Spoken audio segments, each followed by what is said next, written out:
Today is day 25. The title of this essay is Know Your Kids as They Are. Recently, I read a plea from a desperate mother of a 9-year-old girl who hates school. The mother felt helpless, hurt, and angry. She appealed to her email loop for support and advice.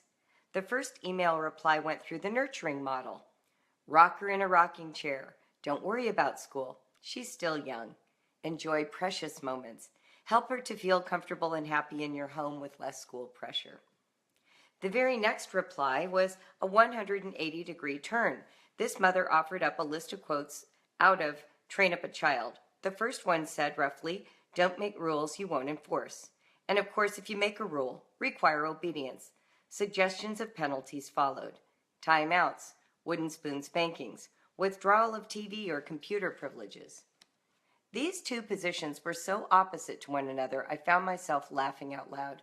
What kind of parents are we? It seems to me that the real issues are often missed in these discussions. We parents are quick to evaluate the behavior of our kids and then to look to each other for tricks or tips or how to deal with them. The desperate mother is asking the wrong questions to the wrong people. The inner lives of our children. The inner lives of our children ought to be the object of our quest. When they throw routine tantrums and say outrageous, hurtful things, why aren't we asking where that's coming from? So often we just want to squelch the behavior, extinguish it like a sputtering candle. Can we know our kids from the inside out? Will they talk to us? Some kids have no trouble telling us their needs or hardships. Others are completely tongue-tied stuck, perhaps in the nonverbal mode of relating to themselves, aware of problems and feelings, but unable to articulate them or even to identify them. Instead of rules enforcement versus nurturing to the point of catering to, how about investigation and support, compassion? How about encouragement and understanding? Are we willing to know our kids as they actually are, rather than to simply apply labels for behavior or symbols for the season of life or rules for their own good? What if we become fascinated by the complexity of our kids rather than worried by them? My sweet Noah. I remember when Noah, my oldest, was 10 years old and he struggled with writing. His attitude showed that he was demoralized, even after all I've done for him to make it easier. My ego got flustered and irritated. He was violating my system. He was invalidating my work. But my spirit knew differently. I suddenly saw that Noah must have had real reasons that made sense to him about why writing was challenging. It was a moment. I flipped my point of view away from wondering where I went wrong or why he couldn't validate my efforts to what was going on inside of him. So I asked him with gentleness and true interest, Noah, what's wrong? What's bothering you? Do you know that was the first time tears of shame and earnest self-displeasure surfaced? He felt badly that he couldn't please me by getting it more quickly. This reminded me of feelings I had as a girl when my father tried to help me with math homework, and I just didn't get it. My dad got so frustrated with me thinking he'd been clear. I'm sure he had been. But I felt desperate inside. I couldn't validate him. I could only fail in his presence and make him miserable. What an awful feeling. To know your parent is trying to help you, and you can't translate that help into success. The only way forward is to shut down. If there is no entry point for discussion or honest communication of scary internal feelings, what's left? I feared I wasn't smart. I didn't want my dad to know that about me, so I clammed up. Noah's weren't tears of frustration or anger or anxiety about writing specifically. I could tell. He said to me, "You're a writer. You and Dad talk about it all the time. You teach it. No matter how much you tell me that you aren't worried about how well I write, I still know that you'd be happier if I wrote well. And I want to do it, but I know I can't." More tears. Wow. so honest, so tricky, so risky. The only respectful reply at that point was silence. I saw. I didn't have an explanation, or more information to throw at him, or even good ideas or defenses for how wrong his perceptions were. I saw. And in seeing, I knew that all I really had to offer was compassionate support, a hug, a kind, understanding smile of sympathy.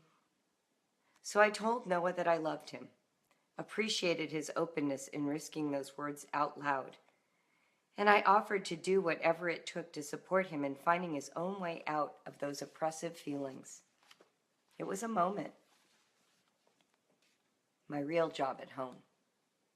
I discovered that my true job as a mother was to care more than anyone else about the interior lives of my kids. I wanted to be there to watch, encourage, and do what it took to support them in triumphing over the hurdles they faced. Noah gave me a gift. He articulated his feelings in a way that I could understand. Lucky me. Here was an instance where Noah's self-awareness and verbal capacity helped him. Realizing that he could find his words when he felt safe and cared for helped me know he'd write well one day. But not all of our kids can express themselves as easily in words. We want to remember to listen beneath the words, or to help find the words for our other kids when they get stuck. Or at minimum, we can offer a comforting response like, "It must be so frustrating to not be able to express what's bothering you right now." Noah and I talked for 45 minutes the next day about his writing project on roller coasters that he'd begun, and the change was dramatic. He felt freer to ask for help, to try my ideas, and he knew I was relaxed and happy with him. We did the work together, and I watched him go to the computer to write with relief and success. I was humbled by that. It struck me that he found a way to relieve the pressure of those illegal feelings. And then, with my kindness and companionship, writing followed. That may not be the exact sequence in your family. However, relief, light, hope, intimacy, and optimism may follow. Those are good too. Quote of the day. I believe I am my children's cheerleader, their coach, and advisor. I learned early on that getting down on my knees and looking into their eyes, heart to heart, was the most powerful and effective way to communicate. They responded the greatest at these times. They hugged me and thanked me, and over the years, they have learned they can come to me about anything. Natalie. Sustaining thought. Taking time to explore your kids' feelings when they feel stuck can be the way through to the words they long to express in speaking and in writing.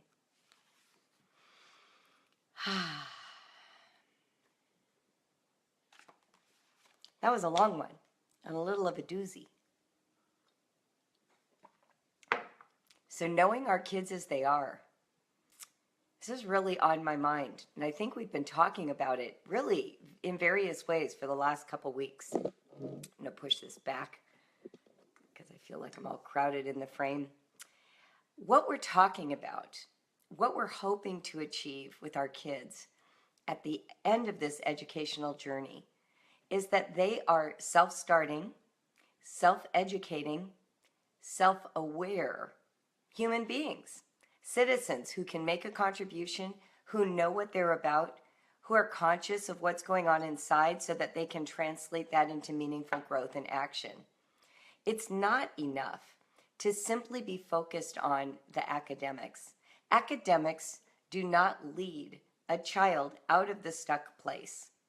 Academic achievement does not guarantee a moral or ethical person or someone who is responsive to the needs to change for whatever environment they're in, whether that's a marriage, raising their own children, working in a company, or volunteering in a charitable organization.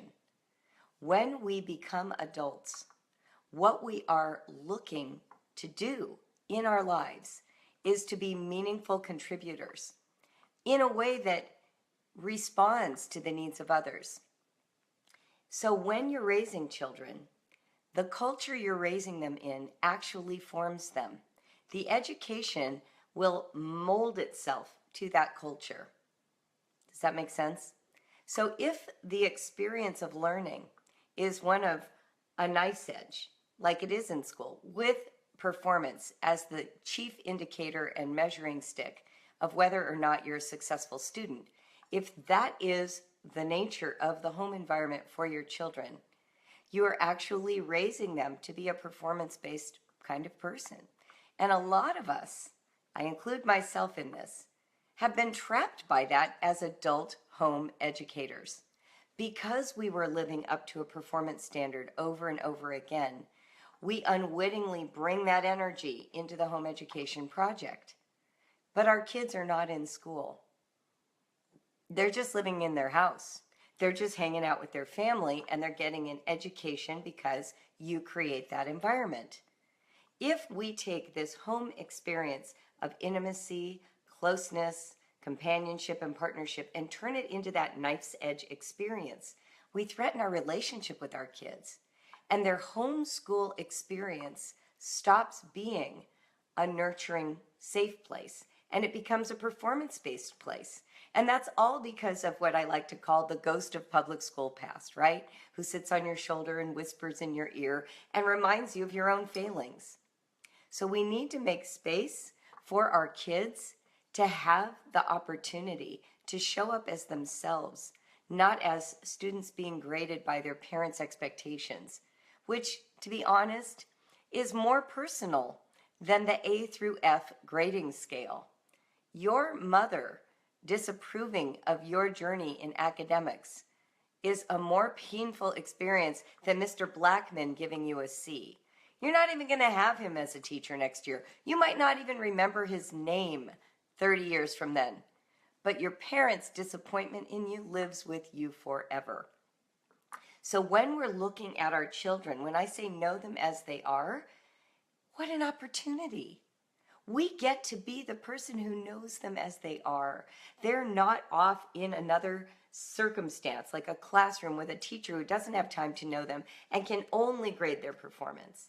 We can actually get in there, in sort of the trenches of their experience of life, and help them to feel successful. And maybe success this morning is just the ability to articulate the pain. But we have to start somewhere. And I suggest that a more effective path for education, for relationship, is being willing to know nothing, to let your kids teach you about them. Let's talk about this a minute and see what some of you might have to say. I know for me, one of the things that was hard to accept was that my kids sometimes went underground with their feelings. And we talked about this last week. It was wonderful for me in 4th grade to have Noah come to me and say, well, you and Dad are really good writers. And even if you tell me I can write anything, I know you'll like me better if I write well. It's one thing for him to say that in 4th grade. At 16, sometimes they have less access than they had when they're this open-hearted 10-year-old. Because by 16, now it's a complicated feeling. There's some resentment built in. There's some looking ahead to the future. Well, if I haven't got it together at 16, how will I be okay as an adult?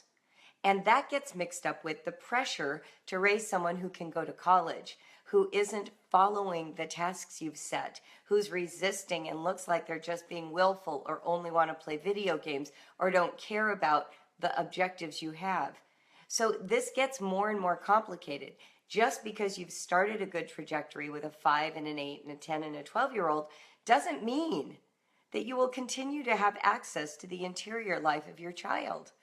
This is an ongoing dialogue that morphs through the years of their lives. You cannot assume that the foundation you laid through breastfeeding and co-sleeping or through a successful routine of parenting, that is going to sustain you through all the changes, all the dynamics of your family.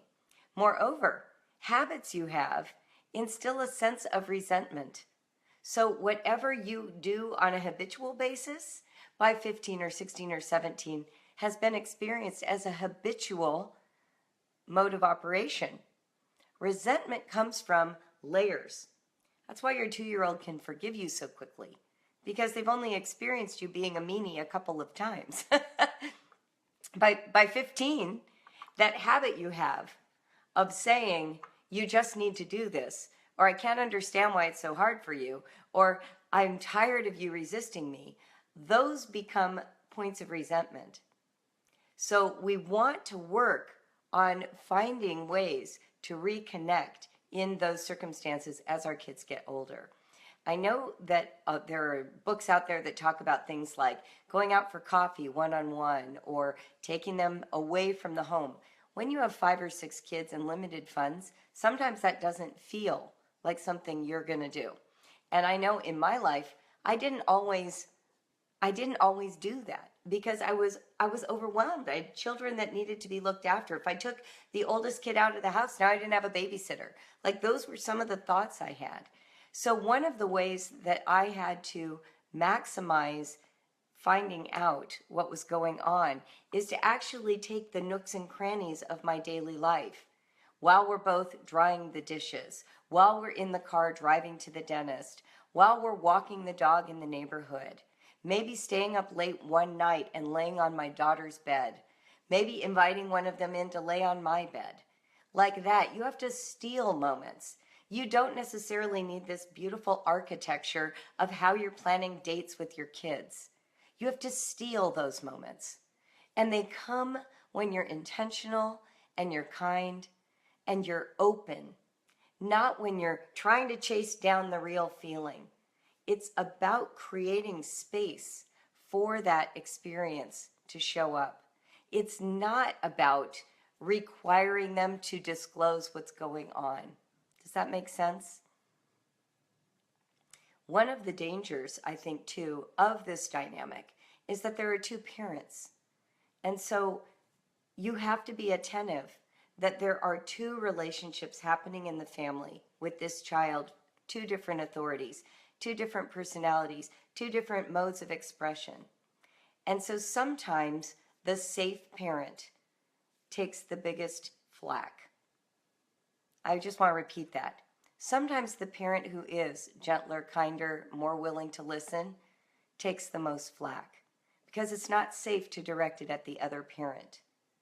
So be aware of that too. You are working to get to know what's happening inside your child. And it's hard to know that. You can't pry. You can't require it. You can't demand it. All you can do is show up with an open heart.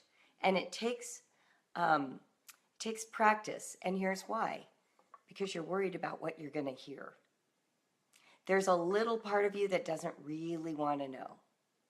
And your kids will say some things to you that you didn't want to hear. You know, they're going to say hard things to you. Well, I didn't like it when. Or it feels like you hate me. Or I was insulted when Dad said. These are the things that are going to come up.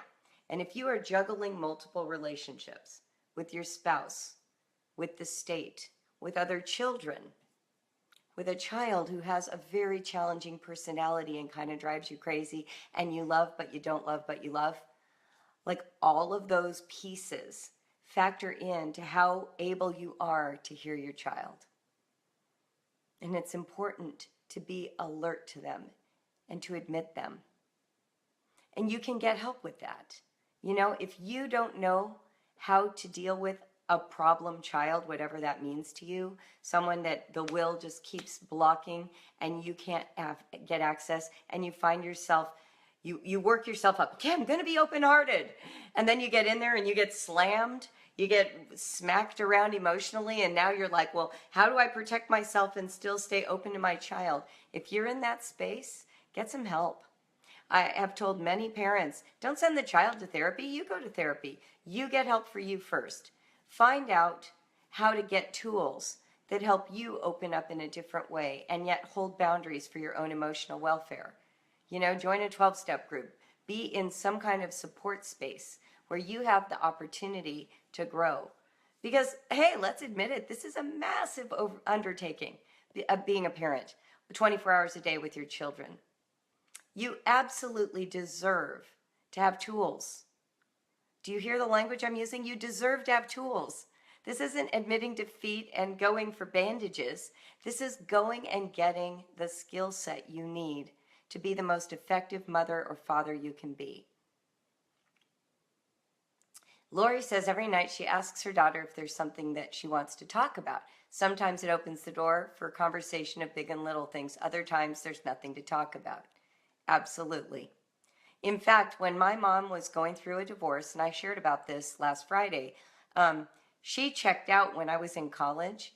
But during the year I lived alone with her, my senior year of high school, every single night we put bran muffins in our toaster oven. Does this date me? Such a 1970s Southern Californian. We would put these bran muffins in our toaster oven and heat them up, and she would make herb tea. And we sat at this tiny little, rented table in our very tiny apartment, in our little tiny kitchen, not the big, beautiful home I had grown up in with my dad and siblings, but just my mom and me. And every night we would eat a bran muffin and have tea. And that created space for me to talk to her. It's why I missed her so much when I went off to college, because I had had this whole year of my mom to myself. And she didn't know what she was doing, and I hardly knew what was going on, but I knew that we had this nightly time to just sort of hang out together. I didn't share everything I was feeling. Heck, I didn't even know what I was feeling. All I knew is that my mom was there. I will tell you another story from my family, and I know she wouldn't mind me sharing this. She and my brother went through a challenging period where they were not speaking. This is what happens in families. This is real, okay? I want you to know what actually happens, because people grow up and stop talking to their parents. This happens. And it's not too late to fix any damage in your family. It's always worth it to go in and try to heal pain. So my mom and my brother were not speaking. He was probably in his late 20s. And it's because she drew some kind of a boundary that he didn't like. And so they had some distance in their relationship. And every year, for a couple of years, she would leave him a message on his answering machine on Sunday afternoons. Very my mother. She's a very disciplined person. And just tell him she loved him and missed him. And one day, he picked up the phone. And then later, she found out that he counted on those calls every week, even though he never answered. All she did was call to say, I love you, hey, I'm here, I miss you, I hope you're doing all right. Once a week, until he finally answered the phone. So part of what we're doing is creating the opportunity. You don't have to take abuse. You don't have to let your child hurt you. Don't ever let a child physically harm you. But it is important for your kids to know that you're not going anywhere, and that when they finally muster the courage to tell you the way it really is, you'll be there for them. And so when we're talking about the small picture, which most of you are in right now, you don't have kids who are adults, you don't have, maybe some of you have raging teens, but a lot of you are in that zone where your kids are, from 0 up to about 15. And in those years, there's so much that can be done. Sometimes silence and companionship is even better than a lot of talk. Talk can feel oppressive, demanding, too probing. So you can sometimes just come up alongside and just be supportive. I know for me, sometimes taking my eyes off the conflicted thing is helpful. So if you've just had a lot of struggle over math or writing or reading, maybe 2 hours later, instead of cleaning the house when everyone is dispersed, you just get a cup of tea and you just quietly sit down next to your child who's on the iPad. And you just watch her play Candy Crush. And she'll say, what are you doing? And you'll say, I just wanted to watch you play. And you just sit there, sip your tea and watch. Create connection. You don't always have to turn all of your interactions into a zero-sum game of building character, of fixing problems, of making sure they're growing and developing. Growth and development is mysterious. You don't control it. It happens in spite of you. It's going on in all the invisible ways that the cells are multiplying and making your child taller. But what you can do is feed the soul of your child. Feed the spirit of your child. Feed the being of your child, whatever language you use. Just like you feed their body. You don't have a big discussion around every meal, trying to figure out down to the last calorie what they should be eating and whether or not they accept it. You just keep putting stuff out there and count on growth to occur. And that's the same thing with the emotional center of your child. Emily says, my son's heart would explode if I sat down to watch him play a game. The fact that you know that is incredible. Do it today. I want to hear what happens when you do that today. I would love to know it. I told a story about Liam that he won't mind me sharing, and I think it would be good for you to hear right now. So Liam, when he was, 17, he always sat, I'm going to show you. He sat at that chair back there. There was a huge computer. Can you guys see it back there? That's a table filled with stuff. His computer was there, and he would sit there and play these games. And I would be here where I'm talking to you at my computer, because this is basically Grand Central for Brave Writer. All my work happens at a kitchen counter. And so anyway, one day I was sitting here, doing my work. I want this to sit upright. I was doing my work, and Liam said, hey, Mom, come here.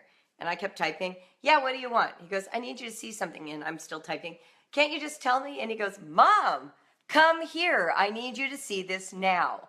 Well, when I heard it on the 4th time, I hopped out of my chair, I scooted over, and I looked. I said, oh, what are you doing? He goes, Mom, you need to understand this. This is a game that I play all the time, and it is enormously important to me, and I want you to understand what just happened. And then he proceeded to tell me that he was a part of a team that played this game on live Korean television in South Korea. His team was so good internationally, they were being broadcast in cafes across South Korea. And his skill level was so high, he had all these like badges stored up in whatever that system was, and I couldn't even understand it because I had paid so little attention. And he said to me, you're proud that I play chess, but I'm really even more proud of this. I want you to know what I'm doing. He was first bored on chess. I went to his games. I watched him play. I was one of the only mothers who would go to the high schools and watch the competitions. Why wouldn't I? Who's not proud of their kid for being great at chess? The entire universe values chess. All you have to say is, my child knows how to play chess, and everyone's instantly impressed. But to say my kid was on an internationally known team in video gaming and broadcast on live Korean TV, who cares about that? No one. Who cares that my kid is crushing it in an online game? I needed to care. I needed to get out of my chair and go see what he was doing. And he invested a lot of hours, and it really mattered to him. It wasn't just for fun. It was a challenge that taught him skills, that created a sense of purpose and meaning and destiny in his life. This is the kid who is at St. John's College doing a great books program of ancient literature and writing. So playing video games did not destine him for working a dishwasher job. This is just a component of who he is. And I wasn't appreciating it. He was my 4th child. Does that tell you how successful I was at loving video games? It should. I was not. That's what it should tell you. It took me a while to understand this life. My oldest son, Noah, huge gamer on every level. He played Magic the Gathering. He played tabletop games. He played video games. Today, at 29, he's a computer programmer, completely self-taught. Completely self-taught. He's going to college to get the degree so he can put it on his resume. He's already working in Python. You don't know who your kids are going to turn out to be, and you don't know what value they assign the work they do. And if you are creating a feast of ideas, a rich life, and you get to know their interiors, and you care about what they care about, they will give you some attention for what you care about. I used to say this is a really good, a good little snippet. So get ready. If you're keeping a bullet journal, write this next thing down because this is good. Ready? Okay, here we go. If you want your kids to value what you value, you have to value what they value first. If you want your kids to value algebra because you value algebra, you have to go first. If you want your kids to value a college degree because you think college is important, you have to go first, valuing building with Legos, setting up all the dominoes just to see them fall down, playing soccer every weekend, watching their favorite TV show ad nauseum, memorizing all the lyrics to the rap song you don't like. You have to start with what they value because that models reciprocity. You cannot expect your kids to start with the mature perspective. They aren't more mature than you, right?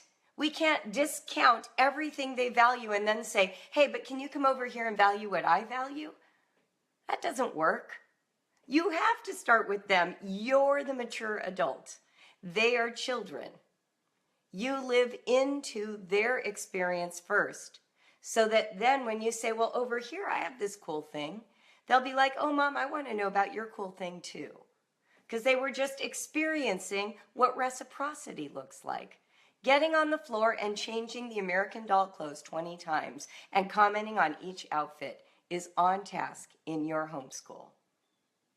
Making a great big list of all the things they would buy if they had $1 million is on task in your homeschool. Playing with the pets all morning, no agenda. Nobody's training them or learning how to care for a pet, just playing and laughing, on task in the homeschool. You get to give them the gift of curiosity by being curious about them. And then when you come along and you pop that, YouTube video onto your TV screen and you start watching the history of painting, someone might want to come sit next to you and watch with you. When you're excited about some insight you just got from a newspaper article and you read a sentence from it at the breakfast table, maybe someone will want to hear about that. That's what we call a family culture of learning. And that's you being willing to get to know the interior of your child and bringing your best self to the table when you do. And it's not a trick. Promise me you won't treat this like a trick. I don't want to get a comment in this thread a week from now that says, well, I tried it and they still aren't interested in algebra. Oh, God. I hope that doesn't happen. That is so not the point, right? You understand that, right? This isn't tit for tat. This isn't tricking them into being interested in school. This is a genuine excavation of self on both counts. What you may discover is that algebra and science and literature and history are hiding in your children's interests already. And you can draw the lines from point A to point B for them. You can, those boards with the nails and you hook yarn around them. You can hook the yarn from their interest to yours suddenly because you'll see the connection.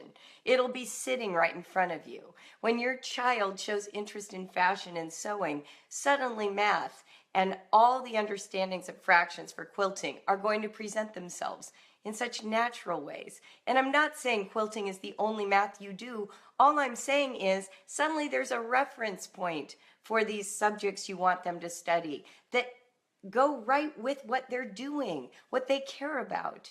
I mean, that's how kids end up being computer programmers from gaming, right? They go from really loving manipulating this whole space of technology to wanting to have the power to create that. And then, they grow up and they realize there's a bigger world of programming than games.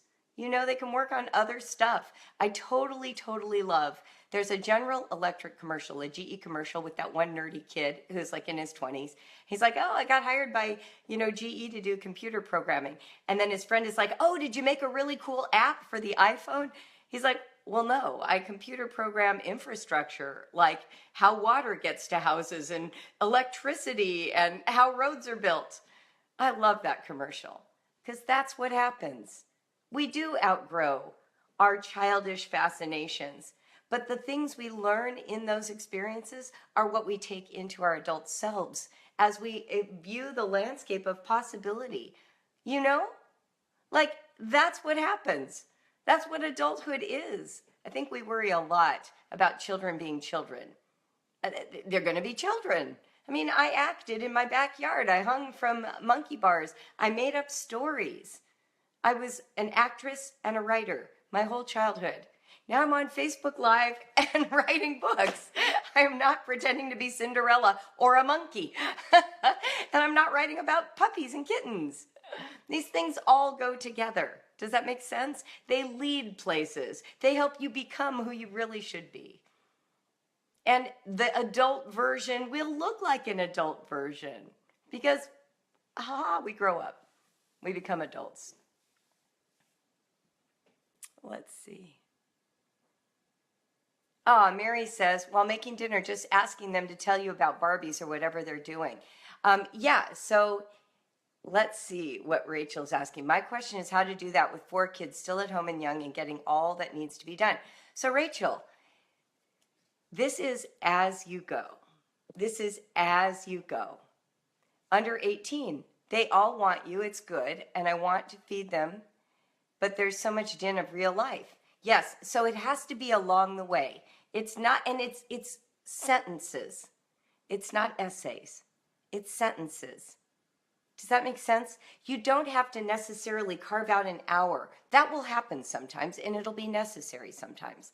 But most of it is when you walk by, you squeeze a shoulder, or you make eye contact. I'm a big fan of eye contact. We're so busy scanning the horizon. We look over our kids' heads. We look past our kids. We look at what they're wearing. We don't look in their eyes. So make eye contact.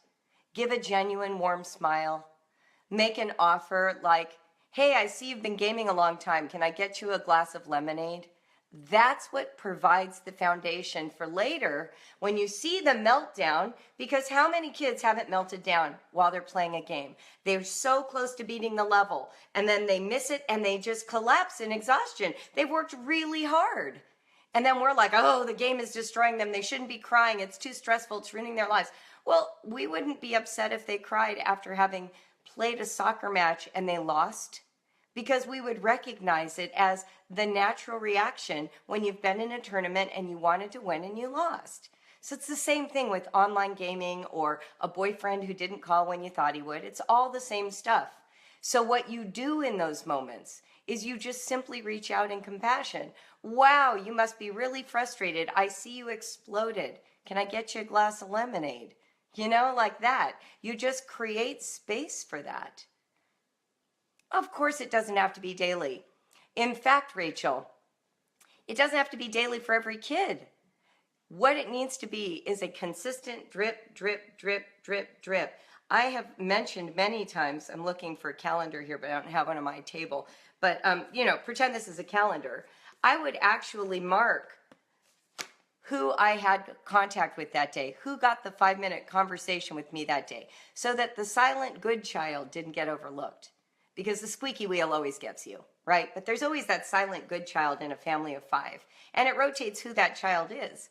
But I would just sort of mark on the calendar like, contact with Noah, hugged Liam, something that reminded me, so that I wouldn't miss an opportunity.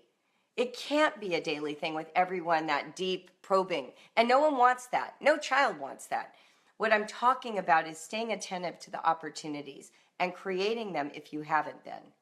And when your child is melting down in writing or algebra or Spanish or whatever that subject is, knowing that there's more going on than just will, than just hating the subject.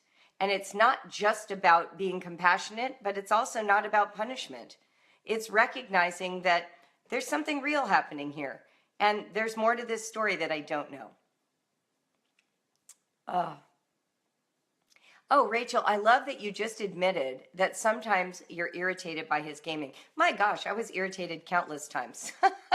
You have to understand this. My son had to yell at me to come over and look at his game with him. I had gotten to the point where I was okay with them living that life, but that took a long time. That took years. Because you should remember this. We didn't have the internet when my kids were small. We didn't have it. So my very first experience of watching a James Bond first person shooter game freaked me out. Freaked me out. I can't even tell you how much it freaked me out. I was sitting in the living room of our neighbors, and the dad was playing this game, and the controller was a gun. First time I had ever seen it in my life. Think about that. Grew up without video games. I didn't play Nintendo. I'm old. I'm 54, okay? So I didn't grow up with Atari, none of it. No gaming in my whole life. Pac-Man came out when I was in college, okay? So I didn't grow up with gaming. And here I am sitting in a living room with all small children, and a dad is playing a game that is killing people and blood is exploding out of their bodies. And I freaked out. I grabbed all of my children and I ran to my house and I told them, you are never playing these games. You may not go back to that house. I did everything you've done. I did the full freak. And then the onslaught comes and the culture shifts. And everything that I thought I knew was different than what I knew. And I had to go back to learning because I don't control the culture. And there's no way I can create a dam for culture. That's the hothouse idea, that homeschool can somehow protect you from the world. It can't protect you. The world is pouring in through your televisions, and you can pretend you are not using television. How are you going to escape what's out there? I mean, I suppose you could move to the mountains, but then, and never connect. But then what are you going to do? How are they going to navigate the world once they finally have to get a job or a career? It just absolutely doesn't work. You have to deal with the real, and I'm all about that. You know that. You can't pretend reality away. You have to deal with the real. And every family is going to go through this. Your precious, pristine, cherub-like babies grow hair under their arms. They say cuss words when you didn't want them to. They become fascinated by the stuff we wish they didn't know about. Your job, and you have chosen to accept it by having children, is to stay present to them and to deal with what comes. You don't have to go seek it out, but you also can't hide from it. It's not possible. It's just not possible. So I decided to engage with it. I decided to engage with it. I read more. I talked to parents. I did what you're doing right now. I got on email lists. The second email was available. I was like on it. We laugh about it now, all of my peer group, because literally when the internet opened up, I think homeschoolers were the first ones to flood its gates. Like we were just like, is there anyone across the country that's doing what I'm doing? Hello, other side of the Mississippi. We were so happy to find each other. And this was all before we knew about trolling. Nobody knew what trolling was because we were the ones who created it, right? So we jumped on the internet and we're all just happily sharing our ideas, and we're mean to each other, and then we're loving to each other, and we're fighting with each other, and then we're not. Oh my gosh, it was a bloodbath for about 10 years because nobody knew what they were doing. We were desperate for someone to tell us, here's the safe pathway to the future. There's no safe pathway. There never has been. The world has been about to end for the last 2,000 years. Read history. Every generation thinks this is the most vile, polluted generation. That's just the truth of becoming aware of the world. And we're more connected today than we've ever been. I mean, you can't stop it. It's just the reality. We're moving to transparency. We're going through, like, if you can take sort of like that big step back, the hugest, macro view of time, you can see that there is an epic shift going on right now. As big as the printing press. When the printing press came, it revolutionized Christianity. The internet has come, it's revolutionizing Islam. These communication tools revolutionize ideology, thought life, history, politics. You cannot escape it. These are massive tectonic shifts. And when they occur, we all freak out. That's just natural. Change is hard already. But when it's seismic and of this scale, and you're at the ground level, movies have only been around for 100 years. Television has been around for 50. I mean, when you start to think of it that way, You know, telecommunications are really recent on the historical scene. We've yet to understand the full impact, but you can't escape it because it's changed our lives. It's changed everything. So, yeah, this was, we got really philosophical here. I didn't mean to do that. But because of gaming, because I still feel like the number one concern of most parents is that kids are wasting their lives on the internet or on games. And so much conflict around that. So, you know, admit it. The full freak out is a part of parenting. You can always come back from it. You can always do better later. You can always cop to it. And I will say I did. During those years where I didn't know what I really thought, where I was trying to live up to the ideal that I didn't care, but I still cared. Do you guys know what I mean? Like there's this ideal out there that if you don't care about the internet and about gaming, they'll eventually find their level and it'll just take this tiny little place in their lives. Like, have you heard that story?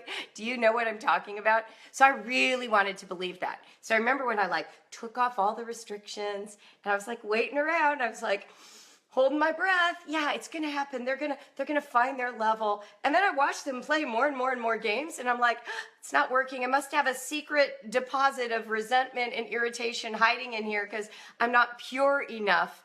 And so therefore it's not working. This ultimate goal that I had wasn't to be at peace with it. It was for it to go away on some meaningful level. And then I realized, oh, I'm not okay with this. Like, duh. Of course I'm not okay with it. I'm still waiting for it to go away. I'm pretending to be okay with it, and I'm not.